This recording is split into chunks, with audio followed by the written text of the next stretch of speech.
Salut à tous. Alors hier j'ai eu la chance de faire une session track day avec la nouvelle mini John Cooper Works GP. Oui, c'est la version qui est limitée à 3000 exemplaires. On en parle énormément en ce moment, mais on parle pas vraiment de ce qui fait de cette voiture une voiture géniale, c'est-à-dire son comportement sur circuit. Donc je vous propose qu'on en discute tout de suite.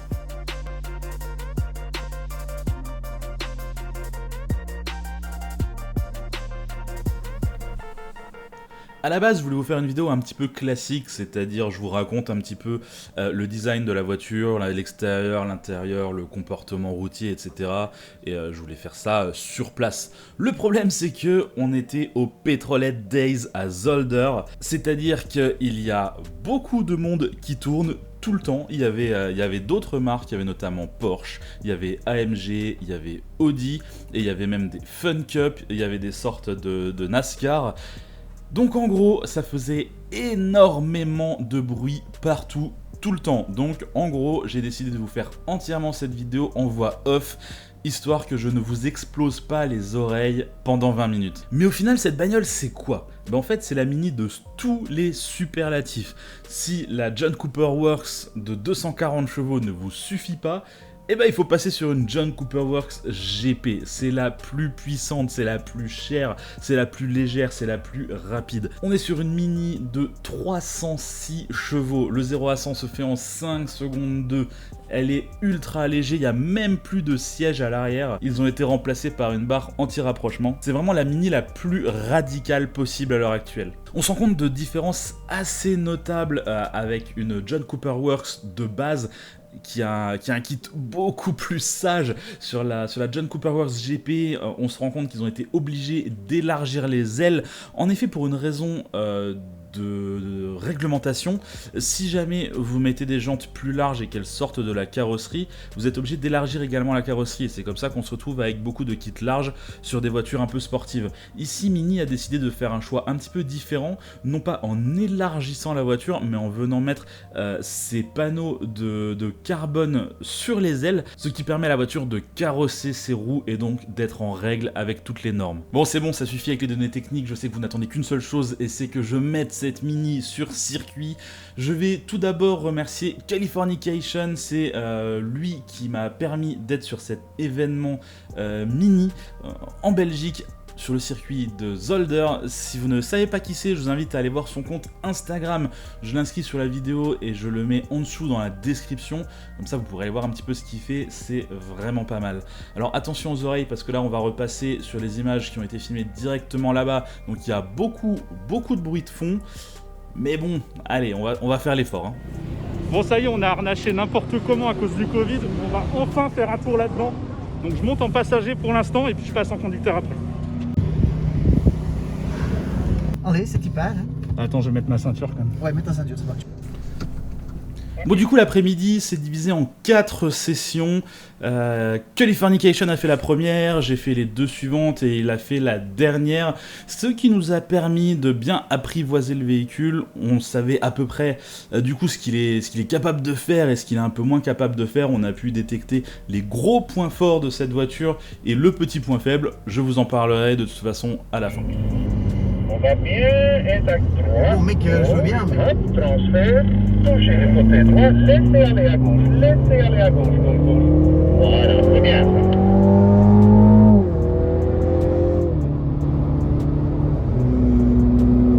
On va arriver maintenant au premier virage gauche. Ça part du côté droit, on vient à la corde, visse la corde, John, visse la corde. Ouais, t'inquiète, je sais, mais... Laisse aller vers la droite, fais la droite, fais la droite. Il y a mon volant, je ne touche pas, je ne touche Ah pas non, mon il y volant. en a un mètre de ton côté passager que tu n'as pas utilisé. Toute la largeur, je touche à droite. Je vais à gauche. Avec le même angle de braquage, je rejoins le côté droit. Je rejoins le côté droit. Je laisse aller à gauche. On freine. Je regarde dans la courbe. Je pousse sur le volant. Je touche la corde. Touchez la corde. Et accélérez à la sortie. Accélérez à la sortie. Ah, voilà. On accélère plus fort dans la ligne. Et on va freiner fort aussi, attention, et on monte sur la pédale de frein, on freine. Ok, alors c'est parti. Tu te concentres bien sur la route. Là, j'ai 10 cm.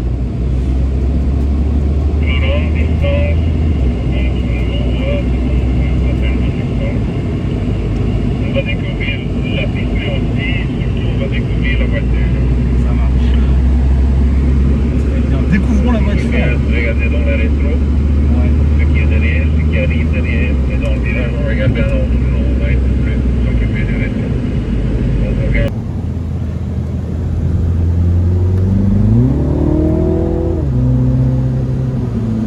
Oh, le grand angle, c'est génial. Ouais, c'est agréable. Hein. Ouais. J'aimerais bien attendre de freiner quand la voiture est droite qu'on freine. En regardant tout le monde, on pousse le volant avec la main gauche, on pousse le volant avec la main droite, j'anticipe avec les yeux et c'est la main gauche qui guide la voiture maintenant. Même chose ici, la main gauche donne l'impulsion.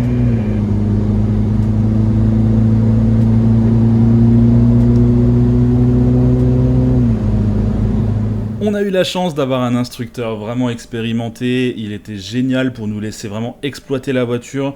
Parfois j'ai fait des tours de circuit avec des instructeurs qui nous bridaient vachement, là c'était pas du tout le cas, quand il a vu qu'on pouvait un peu y aller, on a vraiment exploité la voiture à fond, c'était vraiment super fun et ça nous a permis de voir que la voiture était vraiment très capable. On la sent légère, on la sent agile, elle a quand même pas mal de puissance, elle marche bien, c'était vraiment ultra agréable. Le seul petit point noir de cette voiture à mon sens, c'est la boîte de vitesse qui a parfois un peu de mal à passer le rapport. Le problème c'est que moi je suis habitué à la boîte PDK de mon Cayman GTS, et c'est vrai que j'ai l'habitude que les vitesses elles passent en un claquement de doigts. Là c'est pas tout à fait le cas. Parfois j'étais en ligne droite et je me disais mais attends, qu'est-ce qu'elle fait là? Pourquoi elle perd de la puissance? En fait elle était juste en train de changer de rapport, mais elle le fait tellement lentement, j'avais l'impression qu'elle mettait une demi-heure. Alors en vrai la boîte elle est pas mauvaise, c'est juste que mes points de comparaison sont peut-être un peu trop bons pour cette boîte. Après ça handicape pas vraiment le véhicule, il reste vraiment super bon sur circuit, il n'y a aucun doute là-dessus. Elle est tellement efficace qu'on s'est même permis de mettre la misère à un mec qui était là avec une Porsche Boxster pour le track day Porsche. C'était assez marrant d'ailleurs de doubler aussi facilement une Porsche Boxster avec une mini quoi. Bon c'est une mini GP mais ça reste que une mini. Ça doit faire mal d'être en Porsche et de se faire doubler comme ça par une toute petite voiture. Bon, après, il faut avouer que plus tard dans le track day, il y a des Porsche qui sont arrivés et qui nous ont mis également une sacrée misère, notamment cette GT3 rouge qui à l'accélération était juste fabuleuse. Restez derrière moi, restez derrière moi. Une coccinelle, dis donc. C'est ça qu'on aurait dû prendre, pas les mini, putain. Mais c'est bon, on commence. Voilà, c'est l'apprentissage. Ah, la prochaine fois on revient avec des Porsche. Avec sa Porsche. Largeur, tu as laissé 1,5 m Laurent du côté droit. On a loué toute la largeur de la piste, 16 mètres. On utilise les 16 mètres. Ok, on va utiliser la piste. That's what she said. Je vais déjà aller plus près maintenant de la courbe. On est en bas de la ligne blanche. Je regarde, je pousse le volant. On nettoie un peu la piste entre temps.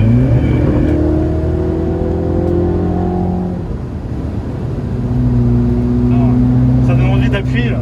On arrive dans la partie longue du circuit. Ce sont toutes les chicanes.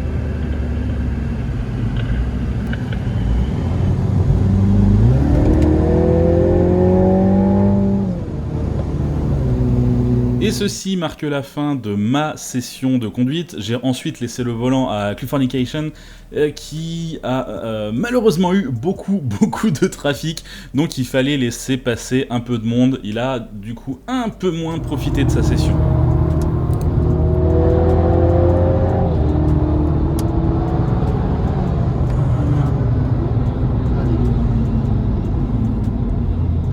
Les trafics, hein?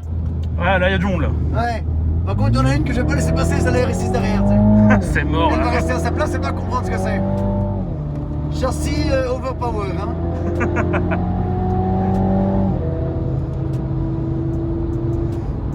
Skills over HP. Ouais, il met sur le clignotant. Bon, j'en profite que Clifford arrête de raconter des conneries 2 minutes pour vous faire repérer ce petit cerclage de LED que l'on a autour de l'écran du GPS. En fait, ces LED, c'est un deuxième contour. Alors, vous avez le contour sur le petit écran qu'il y a derrière le volant, mais vous l'avez également sur ces LED qui sont autour. Les LED qui sont allumés en rouge, c'est votre zone rouge, et toutes les LED blanches qui s'allument au fur et à mesure du temps, eh ben, c'est votre régime moteur. Alors, ça sert pas à grand chose, mais moi je trouve ça ultra cool. Je trouve que c'est super drôle d'utiliser ça comme ça.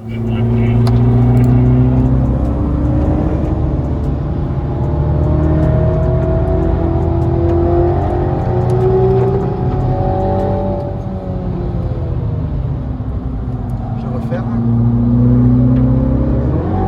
Un agent Dominique.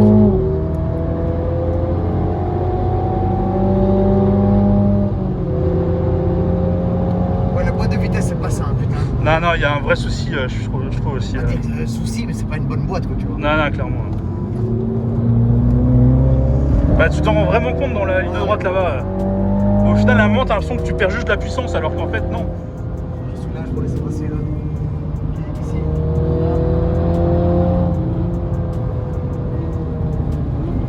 Et on va se rejoindre à des trajectoires bien différentes comme il faut. Oui, alors cette boîte qui rétrograde, tu sais, je suis en mode sport, machin, elle rétrograde quasiment pas. C'est un peu chiant ça. Oh, sous virage, je vais pas aller rentrer dans le cœur sous virage. Alors ouais, forcément, ça sous-vire un peu, hein. C'est une traction pure, il y a vraiment tout qui est sur le train avant, ça se sent.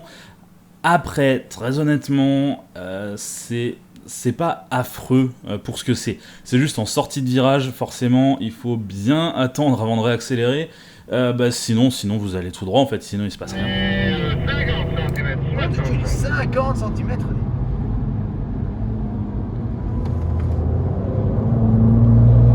Elle se défend la 911, hein. Ouais, ça défend. Ouais, je crois que le père il a un seul coup de volant, tu sais. Ouais. Donc en définitive, qu'est-ce que je pense de cette voiture? Eh ben écoutez, c'est extrêmement fun, c'est un petit kart avec lequel on s'amuse énormément. Moi j'ai beaucoup aimé. Ok, la boîte est un petit peu lente, mais quelque part on lui pardonne parce que partout ailleurs elle est très fun, elle sonne très bien, elle est mignonne quoi, elle a cette petite bouille de mini survitaminé. Le petit souci, c'est qu'elle débute à 45 000 € et que ça commence à piquer sévère pour une mini. Après, il faut se dire que c'est une édition qui est limitée à 3000 exemplaires. Chaque exemplaire est numéroté, hein. Le petit numéro que vous avez sur la partie carbone à l'avant, c'est le numéro qui correspond à votre mini GP. Donc ça, c'est les petits trucs qui font que, bon, on paye aussi un petit peu l'exclusivité d'avoir une voiture en édition limitée. Bon, et bien comme ça, vous en savez un petit peu plus sur cette mini GP.